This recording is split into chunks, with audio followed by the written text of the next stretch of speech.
Hello everybody and welcome to Storm Raids, and today I'm going to be talking about my December wrap-up. I did fairly well, even though I still in my head feel like I read less than normal. I read 17 books, but I know a lot of it is because I was making a lot of content with the whole like 25 days of videos and everything, so the fact that I even got 17 done is mostly due to the fact that I listened to a lot of audiobooks and everything. And so I'm just gonna like quickly kind of go through the books that I read, and if there's a book that I read that I didn't do a recent reads for, then I will talk about them a little bit. But as far as that goes, I'm just going to pretty much let you know if I liked it or I didn't like it and everything. But first I'm going to talk about Debbie December. So this is the first year that I co-hosted Debbie December with Ali from Dark Roots Creations, Sarah from The Bookish Knitter, Elizabeth from Lizzie Faye Loves Books, and Tiffany from The Beach Bum Bookworm. And I think we were all fairly busy and had a lot of things going on in the month of December, but I still managed to get five books done for Debbie December, which was pretty good. I wasn't going to push myself to read a whole lot of them. I just wanted to read some, and we had prompts, and I will go through the prompts and then let you know what the book was that I read for that prompt. And I actually did pretty good, because normally I don't really pay that much attention to the prompts. I make the prompts for everybody else, and then I ignore the prompts. But there was only one out of this whole list of prompts that I didn't hit, and that's because I just didn't push myself to read one more book, or I would have hit that one. But so for category, I read Starlight by, I'm going to say by Debbie May Comer. We all know these are by Debbie May Comer. Okay, maybe I'll not say that every single time. But so I read Starlight, which is her very first book. And you can tell it was her very first book because it was not very good. And so this one got like 2 stars. And I was kind of sad. But I just didn't like the main male character in here. I thought it was really cool that he was a blind male character, but it was not so cool that he was a jerk. And so it could have been so much better. And also this one works for flowers, which was another category on here, or a prompt.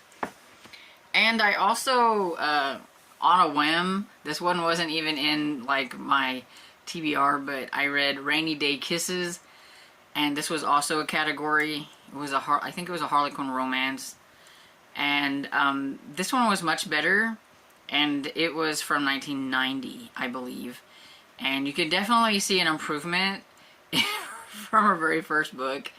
And so yeah, I really liked that one, and I gave that one 4 stars.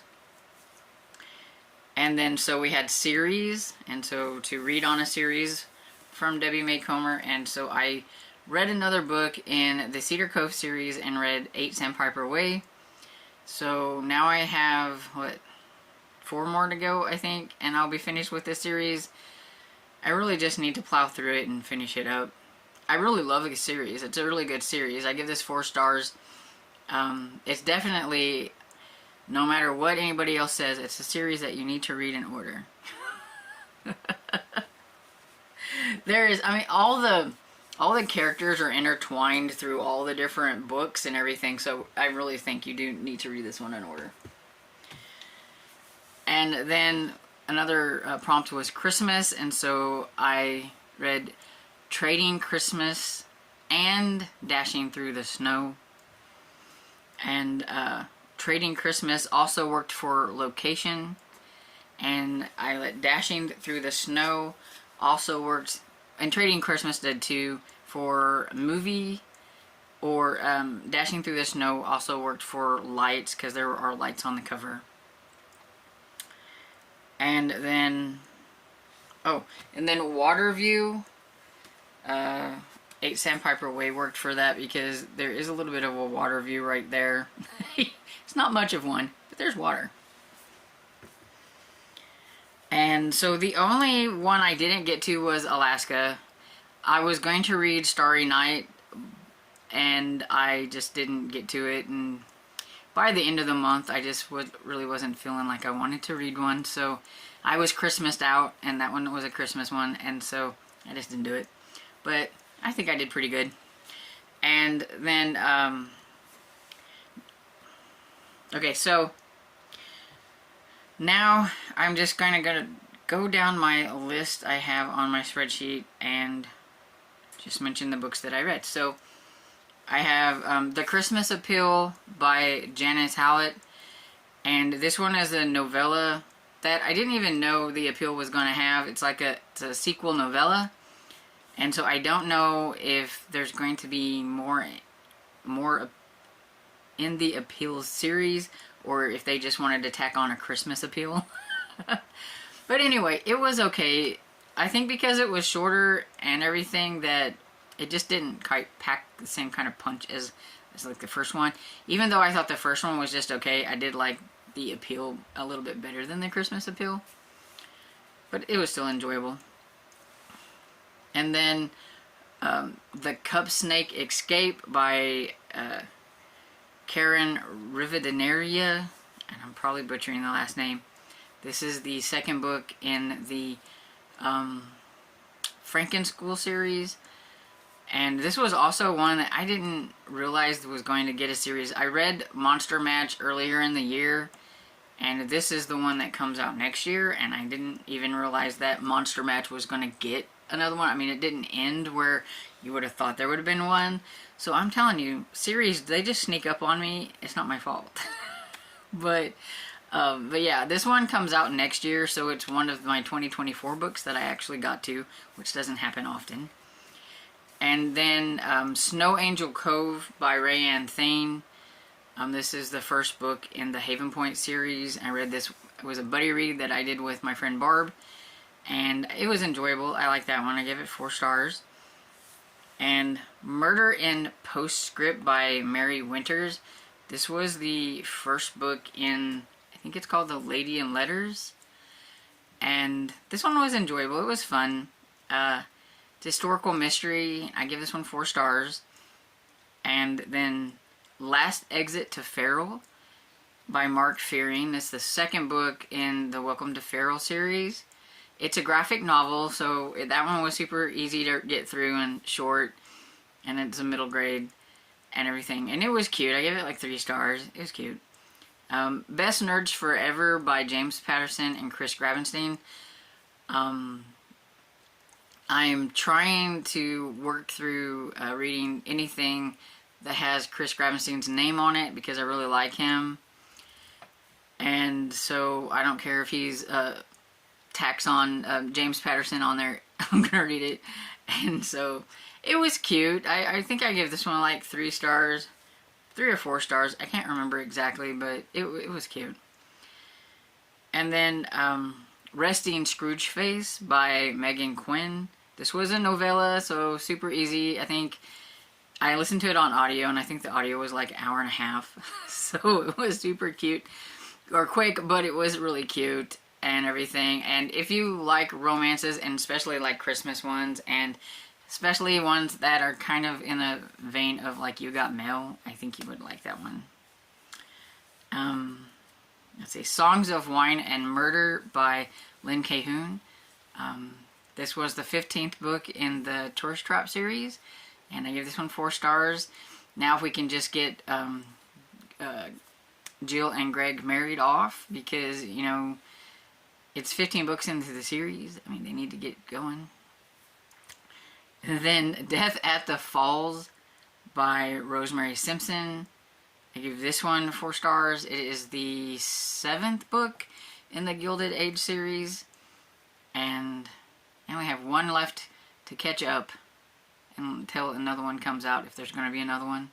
And then, okay, I think these last 3 are the only ones that I don't think these 3 were ever in a recent reads video, so I will talk a little bit about them. And so I heard of Fly Buzz When I Died by Amanda Flowers. This is the 2nd book in the Emily Dickinson series, and I really liked the 1st book in this series, but this one kind of just fell short. I only gave this one 3 stars. And the reason is it shouldn't have took me so long to read it, even though I was reading it with my eyes. I should have been more invested in it and want to pick it up. And that's kind of how I've been judging a lot of things. It's like, if I have to actually read it with my eyeballs, if I don't feel inclined to pick it up, then it must not be holding my attention that much. And so, this one, I feel like Willow wasn't as invested in the outcome of the murder mystery. The first one, she was investigating what happened to her brother, so she was a lot more invested into it. But in this one, Emily Dickinson is dragging her around, whether she wants to be or not. And she's a maid. She's supposed to be doing her, like, maid duties or whatever, which makes the head maid, like, really mad, because every time you turn around, Emily's, like, taking her to do all these other things instead of her work. But then she still has to do her work, so now she's got double duty because she's got to do this with her, and then she's got to work. And it just wasn't working out for me. I just didn't, I mean, I think I would get mad if I was the one that was in charge of this lady, and Emily kept taking her off, but the lady can't say anything because she's the hired help and she's the boss and everything, but she can take it out on Willa and make her scrub more and all that kind of stuff. And so, yeah, but it just didn't seem like Willa was really into trying to solve things. Yes, she did sleuth a little bit with her, but I didn't really feel like she was into it, and so it just made me not really that into it, I guess. And so this one had Ralph Waldo Emerson in it, and it was his assistant is the one that was killed. I had it figured out. I pretty much had it pegged who was the killer probably about halfway through. I just wasn't quite sure exactly why, but I kind of had it, you know, figured out, so that kind of took a little bit off too, because it was, I thought, easy to figure out, or at least it was to me. And so yeah, so 3 stars. And then the next one is A Novel Disguise by Samantha Larson. So this one is about Miss Tiffany Woodall, whose brother was supposed to become the librarian for this duke. And she wakes up one morning and she's trying to find her, you know, why her brother isn't up or whatever. He's supposed to be up for this job, and he's dead. Well, this was pretty much their livelihood, was the fact that he was going to get this job with this duke. It's like, you know, being this fancy librarian with this duke or whatever, and they get this cottage because of it. It's a really nice cottage, and, you know, if she doesn't, if they don't have any income, or he's not going to be the librarian or whatever, she's going to lose the cottage. She don't really care a whole lot about what happened to her brother. I mean, she didn't really care for him that much. I think he was like a half brother, and he was always like drunk and doing these things. And so, you know, pretty much she just figured, oh, it just caught up to him or whatever. And the only thing she's thinking about is she wants to keep this cottage. So she looks enough like her brother that she could dress up like him and pretend to be him, and so that's what she does. And it kind of catches up to her after a while, her trying to be Miss Tiffany and also be the guy, which I can't remember his name, Julian or something like that.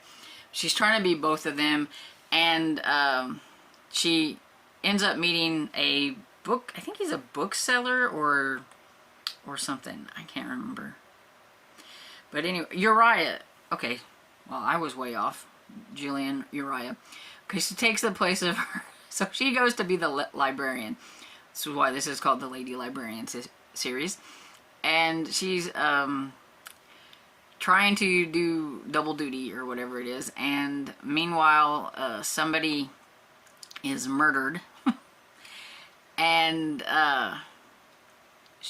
the way it happened, and it happens at the estate or whatever, that she starts to think that maybe something happened to her brother.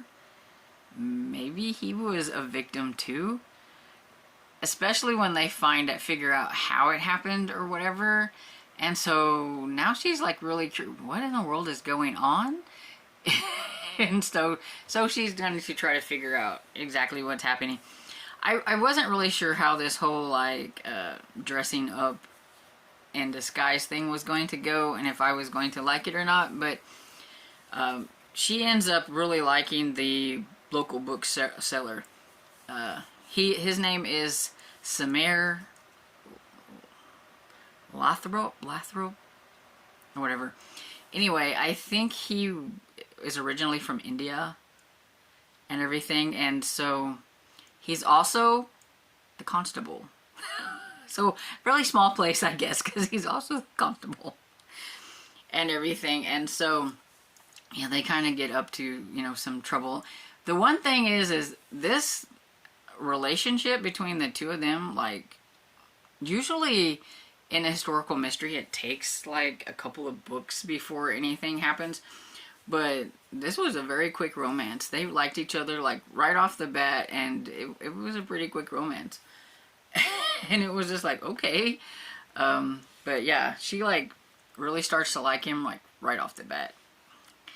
But yeah, I liked it. It was a little slow to begin at the beginning, but once we got to, like, the murder mystery part, and then she's figuring out what on earth was going to be happening and everything, like with her brother and stuff, then it started to pick up, and I started to enjoy it a lot more.